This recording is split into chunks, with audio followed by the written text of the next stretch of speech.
Inside the circle, 144 pounds of the annual whiteboard prediction. Sean, they're called whiteboard predictions because this is a whiteboard. We're not very imaginative here. We're not very creative. Why do you call it prediction then? It should be a whiteboard fact.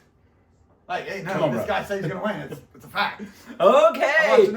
Funny. Funny. I found last year's predictions. We might What send is those about out to this? somebody sometime. Yeah, it may be. We got them autographed. You know what I'm saying? Gotcha. Sean, this is 144 pounds. Let's talk about. Tell me about the field. Tell me about what's going on in this weight class. For the weight that everyone wanted me to project, for some reason, nobody wanted to wrestle in this weight, which is mind-blowing to me. We talked about 138 being like overly saturated Yeah, with good talent, job. and I Ooh. thought everyone would migrate up, but nobody did. They kind of went down, which is just mind-blowing to me. And what we created here is just a vacuum in the middle of all these really solid weight classes where it doesn't really have a lot of depth. And when you get to situations like that, what you have to do is take the most likely probability against the endless possibilities. Whew. That was tough. That was good. Man, if you see how much it took me to do all this. So with all that, let's take a look at this field. Let's look at this field. We have Robinson from St. Charles, Phillips from Olentangy Orange, Aiden Gata from Dublin Jerome, Ketiav from Westerville Central, Ramirez from Central Crossing, Coyle from Grove City, Leonard from New Albany, Callahan from Dublin Kaufman, Milam from Olentangy Liberty, Milam Peterson from Olentangy Berlin, Bates from Marysville, Menninger from Big Walnut, Eric Mayamota from Whetstone, Thomas from Mount Vernon, Franson from Upper Arlington, Spalding from Franklin Heights. Sean, we've taken these matches, we've brought them out all except one. And if you're just now tuning in, you say, what is that little mark right there? That's a hashtag, folks. That's a hashtag. These matches and these matches are wrestled on Friday night. We've come up with Friday night fireworks. That's the way. That's how we're going to identify them. And the deal is, number one, they're probably pretty close in abilities. And not only that, it's going to be a high-flying match, so that's going to be good. But also, it could have implications to how the bracket unfolds. That is why we bring about the hashtag Friday Night Fireworks. Sean, what's going to happen right here, man? Is this going to be the first Talk to time me. at Derby that we have a 4 out of a sectional beat a 1? Is it? You tell me. I don't know. Where I think both of these guys have things going for them, as we've talked about in some of the episodes you might have watched, is that when you win a sectional tournament, you truly come in with the belief and a lot of momentum that this, you're really about ready to do something big. In this situation, I think when the match is wrestled, actually benefits Franson here. Guy kind of got a little bummed up, beat up a little bit late in the season, missed some time, but he's going to come in fresh. He's not going to have to wrestle many matches to get to this point.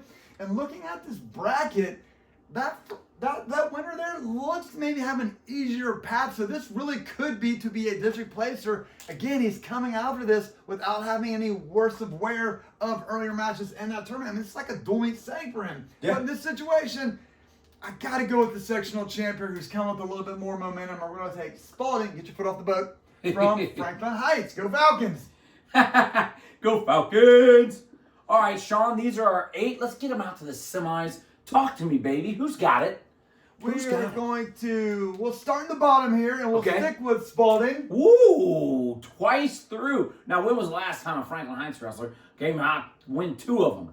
I don't know. They have some playground legends back in the day. All right, let's talk about Bates and Milam. We're going to go with Milam of Olentangy Liberty. That's a W, so we'll make it there we go. Look at us, just making this happen. Milam from Olentangy Liberty. Oh, we got some hashtags. Oh, we got some hashtags up here, baby. Oh, we got some hashtags. We've got one right. Sean, you know what I love about these hashtags? And again, these are the matches that are going to be very interesting as far as stylistic. Sometimes we know that they're going to be high flying, or they're going to be, they're going to be such a contrast that it's going to be worth the watch. That's number one. Number two, what is the outcome from this throughout the entire bracket, not just this one quarter? So when you look at this one quarter, this half bracket, this one quarter, you got Robinson and Ketiav. Ketiav is well-versed in, how do I say this, international wrestling. Can I say that? Oh, I love that. Can I say that? I love that. But I will also state that Robinson has absolutely filled out to the frame of a 144-pounder and had a remarkable match against another high-flying European international-style wrestler.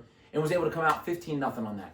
The problem is, if Khatib can actually land one of those throws, that's going to be an issue. So with this in mind, Sean, this is going to be a hashtag match, and then Ramirez and Callahan also going to be a hashtag match. These guys are going to be fighting tooth and nail to get to this line. Sean? That's two great matches. Phenomenal. And again, hey, listen, if my son's a 190-pounder, what am I going to do for the other 13 weight classes? Right here.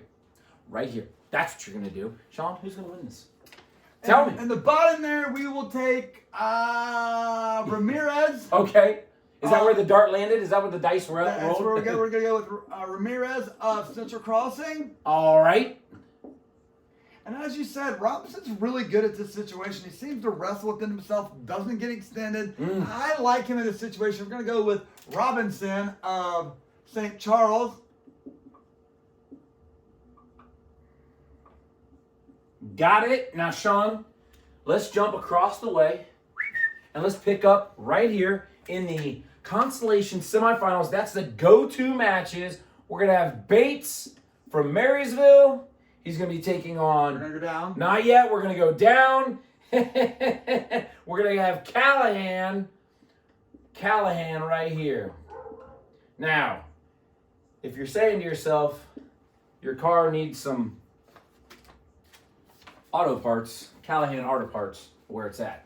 Semifinals, Coach. Semifinals. Let's get them out. Semifinals. We'll start in the bottom here. I think Milan's coming in a little bit more polished in this situation. Had a great sectional tournament. All right, we're going to go with Milam of Olentangy Liberty.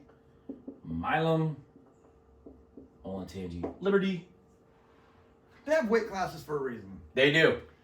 And when I first seen Isaac Robinson cut down to 144 pounds at the Kevin Cleveland, I mentioned it numerous times, I can noticeably see the difference in him. I mean, this kid looked like he really, man, he was all wrung out and wrestled at an extremely high level. And when we talked to them, man, I don't think they went to any tournaments or any duels after January 5th that did not have a +4 weight allowance. I mean, Mark can attest that, man. These guys are all about getting to 5 points. And I can't imagine how big he is going to be on day two. He, as Mark will say, he probably weighs more than 165 pounder on day two. And this guy knows what he's doing. Yes. I like Robinson here, and we're going to have him at events. I was so impressed with him when I saw him at Kevin Cleveland. I thought, man, this guy, and the problem you have in these situations is sometimes as projectors, you fall in love with a win or you discount a wrestler because of one loss. But there's more matches than that. As he's coming in with 43, am I hanging on that one? No, I don't think so. I don't know, but I like him in this situation. Gotcha. Spalding, Franklin Heights. Let's go, Sean. We're going to start at the top here. All right. We're going to go with Jamie Ramirez. Ramirez, Central Crossing.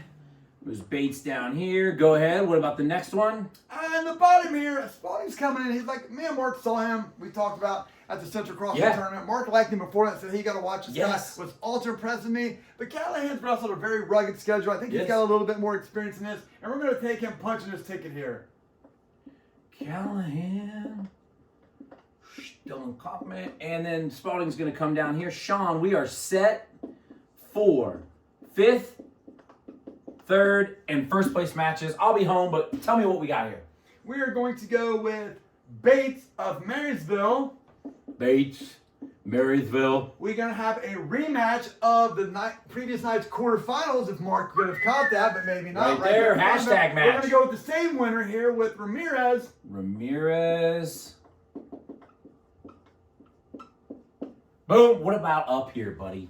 And thinking the champion in this weight class, two things are going to occur.